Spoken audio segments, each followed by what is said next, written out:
Hello, welcome back to Baalveer Malayalam. അപ്പോൾ ഇന്ന് നമ്മൾ പറയാൻ പോകുന്നത് ബാലവീറിൻ്റെ തുടർച്ചയായിട്ടുള്ള എപ്പിസോഡാണ്. അപ്പോൾ നേരെ നമുക്ക് നമ്മുടെ വീഡിയോയിലോട്ട് പോകാം. ഈ ഒരു എപ്പിസോഡിൻ്റെ തുടക്കത്തിൽ തന്നെ കാണിക്കുന്നത് റാണി ദേവതയാണെങ്കിൽ തങ്ങളുടെ ശക്തിയെല്ലാം ഉപയോഗിച്ച് അവിടെ കിടക്കുന്ന എല്ലാ കുട്ടികളെയും ആ ഒരു പവിത്ര വൃക്ഷത്തിൻ്റെ ശിലകളിലേക്കാക്കുകയാണ്. അങ്ങനെ അതെല്ലാം കഴിഞ്ഞുകൊണ്ട് റാണി ദേവത അവരോട് പറയുകയാണ്, ദേവതമാരോടും ബാലവീറിനോടും പറയുകയാണ്, നിങ്ങളെല്ലാവരും തന്നെ കുട്ടികളെ രക്ഷിക്കുവാനുള്ള കാര്യങ്ങൾ ചെയ്യേണ്ടതാണ് എന്ന് പറയുകയാണ്. മാത്രമല്ല ബാലവീറിനോട് ശുദ്ധമൂർത്തി എന്ന ആ ഒരു സാധനം കളക്ട് ചെയ്യുവാൻ വേണ്ടി അവിടെ നിന്നും പോകുവാൻ വേണ്ടി പറയുകയാണ്. ഇതേ സമയത്ത് തന്നെ ബാലവീറിൻ്റെ ആരോഗ്യനിലയാണെങ്കിൽ വളരെയധികം മോശമായി വന്നുകൊണ്ടിരിക്കുകയാണ്.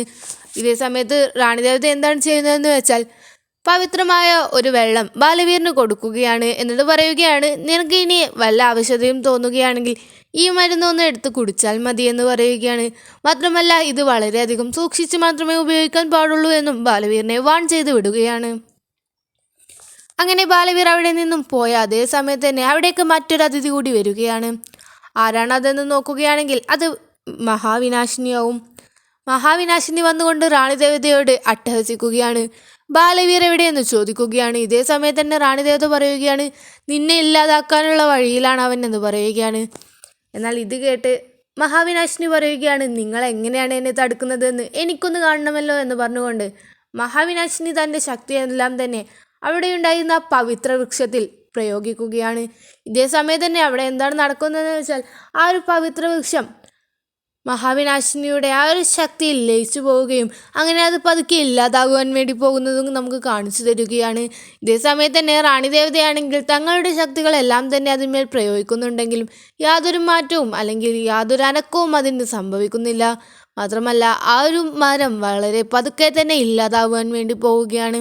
പിന്നീട് കാണിക്കുന്നത് ശുദ്ധമൂർത്തി എടുക്കുവാൻ വേണ്ടി പോയ ബാലവീറിനെയാണ്. ബാലവീറാണെങ്കിൽ അവിടെ എത്തിയിരിക്കുന്നുണ്ടെങ്കിലും അവിടെ ഉണ്ടായിരുന്ന രണ്ട് പാറകൾ വളരെ പെട്ടെന്ന് തന്നെ അവിടെ നിന്നും കൂട്ടിയോജിക്കുവാൻ വേണ്ടി പോവുകയാണ്. അതടഞ്ഞാൽ പിന്നെ ബാലവീറിന് അപ്പുറത്തേക്ക് കടക്കുവാൻ വേണ്ടി കഴിയില്ല. ഇതേ സമയത്ത് തന്നെ ബാലവീറാണെങ്കിൽ തൻ്റെ എല്ലാ ശക്തികളും ഉപയോഗിക്കാൻ നോക്കുന്നുണ്ടെങ്കിലും ബാലവീറിൻ്റെ അവശത കാരണം അവൻ യാതൊന്നും തന്നെ ഉപയോഗിക്കുവാൻ വേണ്ടി കഴിയുന്നില്ല. ഇതെല്ലാം തന്നെ മഹാവിനാശിനിയാണെങ്കിൽ അവിടെ ഉണ്ടായിരുന്ന മാന്ത്രിക ജലത്തിലൂടെ നോക്കി കാണുന്നുമുണ്ട്.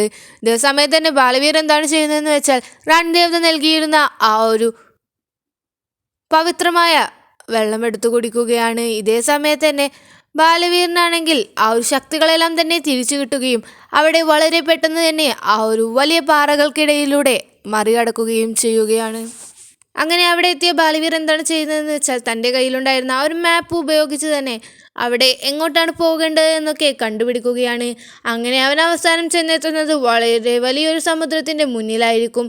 അങ്ങനെ ബാലവീറാണെങ്കിൽ അതിലേക്ക് എടുത്തു ചാടുകയും അതിലൂടെ ഇങ്ങനെ അപ്പുറത്തേക്ക് കടക്കുവാൻ വേണ്ടി പോവുകയും ചെയ്യുകയാണ്. ഇതേ സമയത്ത് തന്നെ ഇത് കണ്ടുകൊണ്ടിരിക്കുന്ന മഹാവിനാശിനിയാണെങ്കിൽ പറയുകയാണ്, ബാലവീർ ഇങ്ങനെ പോവുകയാണെങ്കിൽ നീ തീർച്ചയായും അത് എടുക്കുക തന്നെ ചെയ്യും, പക്ഷേ ഞാൻ അതിന് ഒരിക്കലും തന്നെ സമ്മതിക്കില്ല എന്ന് പറയുകയാണ്.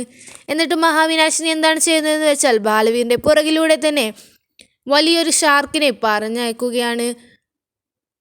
ബാലവീറാണെങ്കിൽ ഇത് കണ്ടിട്ടുമുണ്ടായിരുന്നില്ല. ഇത് കാണിച്ചുകൊണ്ടാണ് ഇന്നത്തെ എപ്പിസോഡ് ഇവിടെ അവസാനിക്കുന്നത്. അപ്പോൾ ബാലവീറാണെങ്കിൽ ശുദ്ധമൂർത്തി എടുത്തോ ഇല്ലയോ എന്നും അതുപോലെ തന്നെ പ്രസൻഡികയുടെ പ്ലാനുകളെല്ലാം വിജയിച്ചോ എന്നൊക്കെ നമുക്ക് അടുത്ത എപ്പിസോഡിൽ കാണാം. അപ്പോൾ നിങ്ങൾക്ക് എല്ലാവർക്കും തന്നെ ഈ ഒരു വീഡിയോ ഇഷ്ടമായെന്ന് കരുതുന്നു. വീഡിയോ ഇഷ്ടമാണെങ്കിൽ ലൈക്ക് ചെയ്യുക, ഷെയർ ചെയ്യുക. അതുപോലെ തന്നെ ബാലവീറിൻ്റെ ഇതുപോലുള്ള എക്സ്പ്ലനേഷന് വേണ്ടി ഈ ചാനൽ തീർച്ചയായും സബ്സ്ക്രൈബ് ചെയ്യാം. Thanks for watching. It's me Baalveer Malayalam signing off.